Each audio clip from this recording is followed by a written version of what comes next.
Spent the last 2 months rereading and analyzing every One Piece chapter and found 6 theories that will absolutely blow your mind. For example, there is this one theory about Blackbeard's laugh that left me completely stunned. You probably noticed that One Piece is full of weird laughs, but did you ever notice that some of the characters' laughs correspond with the devil fruit they ate? Take Whitebeard's, Piranha's, or Streusen's laughs, for example. They all laugh with the first letters of their fruit. Now, with that said, did you ever notice how Teach laughs?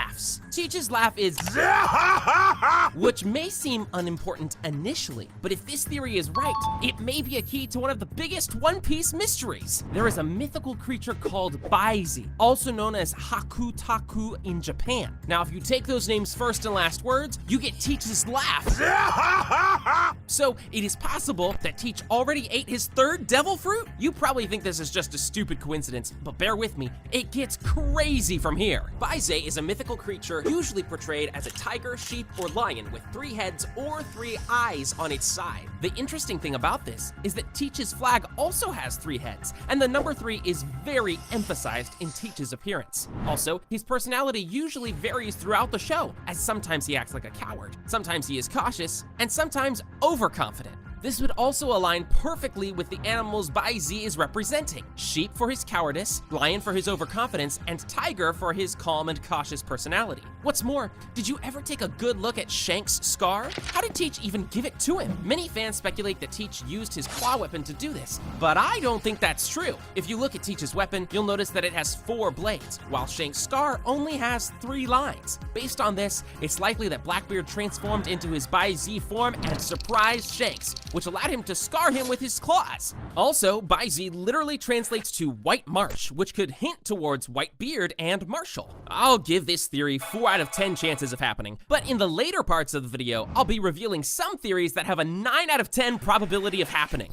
Now that you understand how crazy this video is going to be, let me tell you this insane theory about Imu and the One Piece world that might just turn out to be true. Did it ever seem odd that One Piece world is nothing but islands? Did it ever seem strange that there are a lot of structures built underwater, from sunken cities and underground prisons to underground islands and giant gates? Heck, there is even this big subscribe button at the bottom of the sea that's just waiting to be clicked. Anyway, it's almost like an entirely different world existed and was flooded at some point, right? Well, that is exactly where this next theory comes in. In chapter 908, one of the Gorosei said, "The balance of the world can't be maintained forever. It seems like there is a need for a great cleansing." So what exactly did he mean by this? And could it be connected to the underwater structures we mentioned earlier? Well, firstly, it's important to mention that Oda takes a lot of references from real-world religions, especially Christianity. This can be observed on multiple occasions, like Kuma carrying a Bible, Mihawk wearing a necklace with a cross, devil fruits, angels living in the sky. You get the point. So what if this great cleansing is also inspired by Christianity and refers to the story of Noah's Ark, where God flooded the earth? After researching this theory for quite some time, I found some evidence to prove this. As you already know, Imu and the Celestial Dragons live on the top of the Red Line in the city of Marisha. Now, it's really interesting that they chose that specific location, especially because it's the highest point in the One Piece world and would make them completely safe from the flood. It's also an interesting parallel that Celestial Dragons are referred to as gods, which makes it even more fitting that they flood the One Piece world, the same as the god did in Noah's story. This theory would also explain why there are only islands in this world. You see, if the world was really flooded, that would make only the highest points above the sea visible, while everything else would sink. This phenomenon was perfectly explained during the Long Ring Long Land arc, where the path connecting small islands wasn't visible because it was underwater. But how would the Gorosei even do something like this? Well, I think that's where Imu comes in. I don't know how many of you noticed, but Imu's name in reverse spells the word Umi, and the word Umi means sea in Japanese. It's too early to say, but Imu could have some kind of power to control the sea to some extent or raise sea levels. Anyway, we'll need to wait a bit more till Oda reveals what exactly it is. For now, I'll give this one a score of 5 out of 10. Bounties.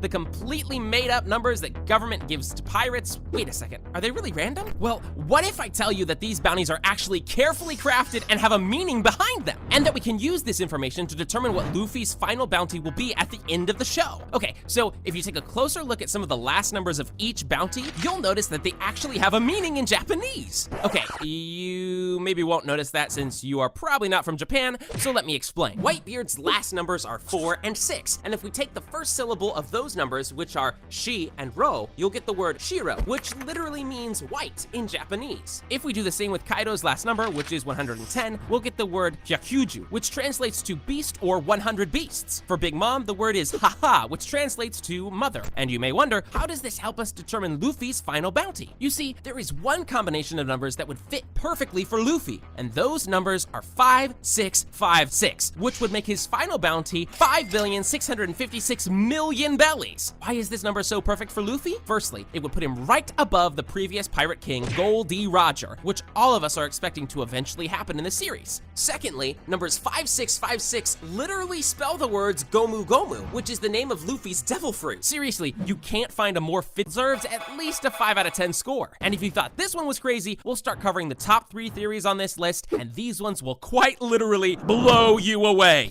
Did you ever notice that the song Binks Sake, the one that Brook loves to sing, actually has some really interesting connections to Laugh Tale and might tell us exactly where it is? You probably think I am crazy for using a song to locate the final island, but when you think about it, it actually makes a lot of sense. Before we get into how exactly Luffy and the crew will get to the Laugh Tale, let's first explain why the information so major would be hidden in the ordinary pirate song. Well, it's important to remember that Joy Boy lived during the Void Century, important instructions into a cheerful song in an attempt to securely pass it on. Yes, it would, and I think that's exactly what he did. All right, but what about this song is so important? Well, let's take a closer look at some of the song's lines and try deciphering them. Firstly, it's emphasized multiple times throughout the song that the crew is delivering Binks Sake. So what is it? It must be important. Well, in the show, sake is usually something that connects people's stories and brings them closer together. We can observe this when Sabo, Ace, and Luffy become brothers when they drank sake. So, could the sake in the song refer to connecting the entire world's story and delivering the knowledge of all poneglyphs? I think so, and this is further confirmed by Roger when he left the message near the Sky Island's poneglyph, saying that he will guide that text to the ends of the earth. Since the Laugh Tale is the final island at the end of the sea, this fits perfectly. In the next few lines, some kind of storm is described that will try to stop the crew from coming near the island, and they'll have to beat upon the drums and hold on until the morning sun rises. With the recent manga chapters, this is also really fitting as Luffy's heart and gear fifth beats in the rhythm of the drums of liberation. In my opinion, he'll probably need to transform into this form and fend off some kind of threat that will try to stop him, maybe a real storm or possibly a villain like Blackbeard. The song finishes with the line,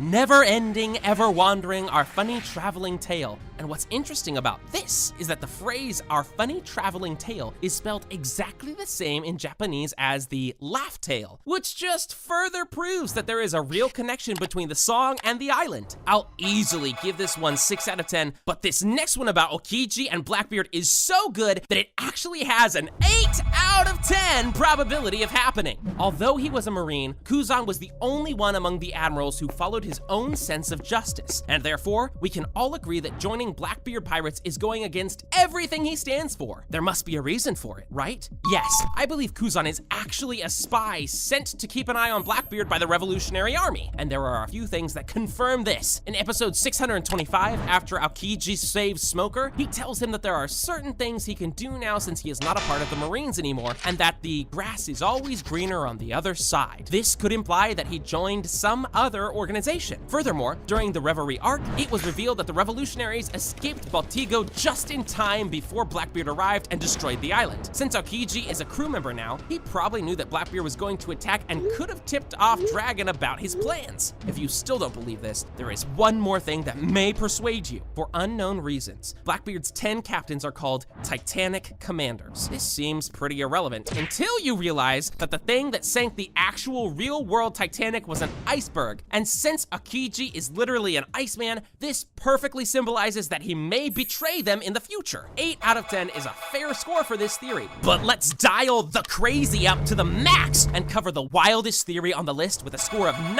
out of 10 that states that Rayleigh is Mihawk's father. Okay, that's a pretty weird statement, but there is actually a lot of evidence why this may be true. Firstly, let's start with the similarities between the two. Both of them use a sword in battle. Mihawk is the strongest swordsman now, while Rayleigh was most likely the strongest swordsman in his time. Oda has also hinted at the connection between the two in how they dress. Yes, if you look closely, you'll notice that Mihawk and younger Rayleigh have a really similar pattern on their clothing. Now, we can easily pass all of these as coincidences, but let me tell you one more thing first. I also believe Shakuyaku is Mihawk's mother. Think about it. If Rayleigh ever had a child, it would most likely be with her, but that's not the only reason. If you put Shaki and Mihawk next to each other, they have some visible similarities, the most obvious one being their spiky hair. And lastly, Mihawk was seen wearing a shirt with peonies during Roger's execution. Why does this matter? Well, if you translate Shaki's full name from Japanese to English, you'll get, wait for it, peonies. I think this one just has to be true, and it would be really cool to see Rayleigh and Mihawk fighting together at some point. If you like these theories and want to hear more, you can click on this video where I explained 12 more insane One Piece theories you definitely